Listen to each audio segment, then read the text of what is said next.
I have a 15-part question for all of you.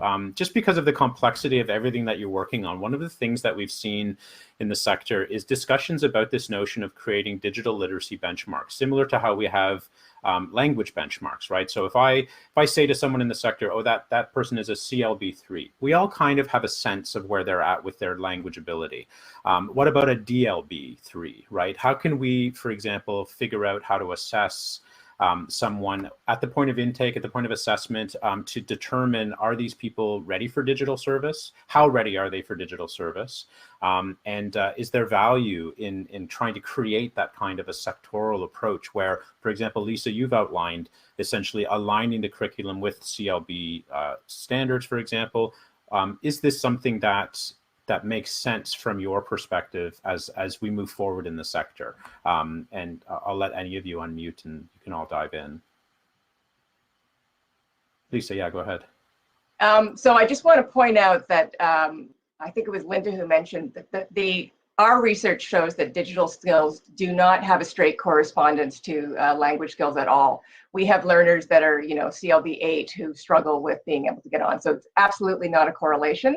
The correlation in our curriculum has to do with the language for the teachers to teach it to learners, to make it simple and able to understand at those levels. So that's what that language correlation is.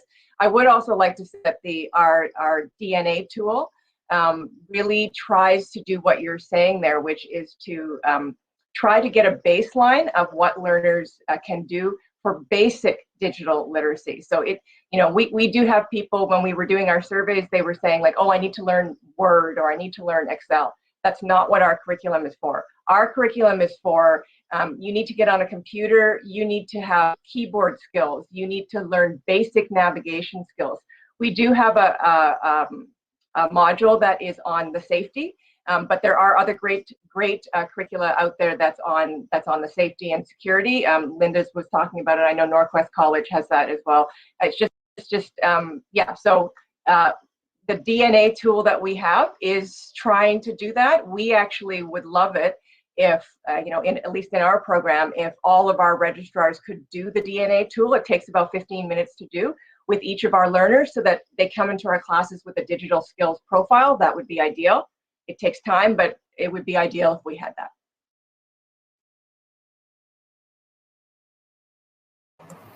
Go ahead, Naomi. Yeah. Thanks. Yeah, I agree that it would be beneficial to have like a DLB, as you stated, a digital literacy benchmark, more so also attached to the language benchmark. That way, we wouldn't make assumptions about them being linked to each other, that they're directly correlated to each other, that someone with low language may have high tech. They're not really related, right? They're essential skills, but they're separated. It would also be very helpful, as you know, like the CLBs have spread out beyond the language learning platform for that awareness in the general public, like in employment and academia, where maybe they would also be able to say, well, you could have a lower language benchmark, but higher DLBs per se, right? Because right now, everything seems to be all linked in with language and not separate out by different skills. So I think this would be a good way to differentiate that, and that awareness raising piece for the public and for employment, and even in academia, that you could have someone who's highly efficient, proficient in language, but has like zero tech skills. Yeah, please, Linda, go ahead. Yeah, I just wanted to highlight something that Lisa said about Word and Excel and Microsoft Office. We had lots of people coming to us asking for courses in Excel, and those exist already. Unfortunately, often people have to pay for them, which is the issue. So I think the key for our DLBs, our future DLBs, is like, I'd really love to see them. I think this is important, essential, and like Naomi said and Lisa were highlighting, they're not necessarily linked to the CLBs at all. So we need like a blended way of looking at them.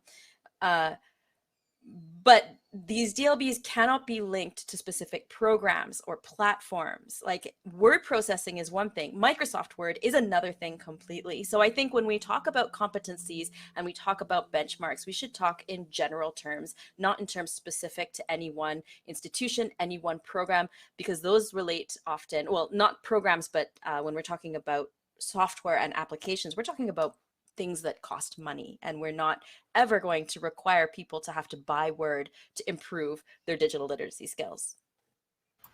Thank you all.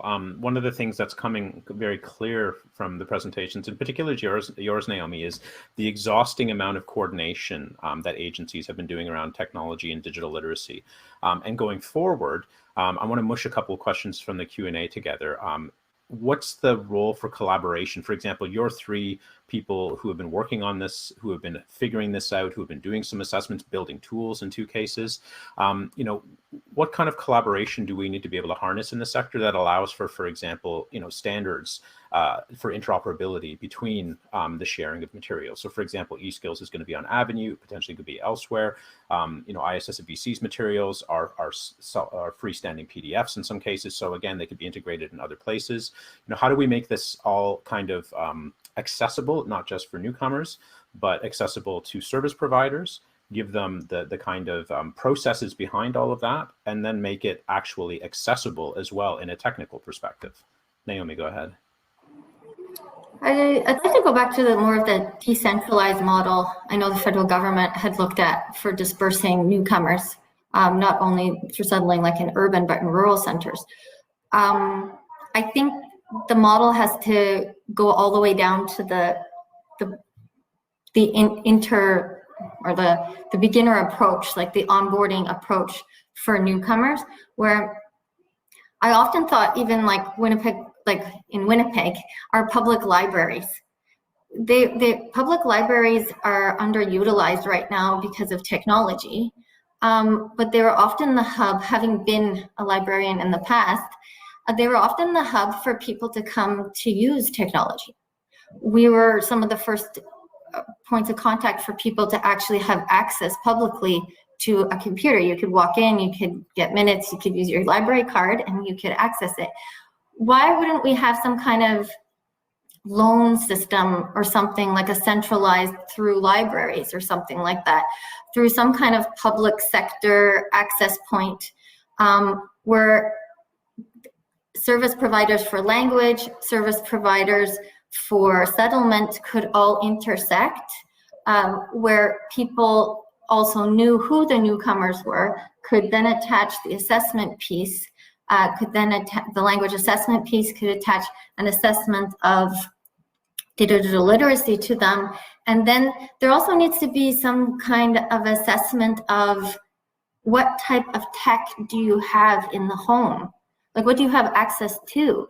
So it's one thing to provide something to someone, but it's not just the check mark and say, oh, okay, yeah, you have a computer now, take it home. So you lug it home, and then what do you do with it? So we had that challenge of who continues to help maintain that computer? What if their computer doesn't work the next day? Who's going to do tech troubleshooting for that person?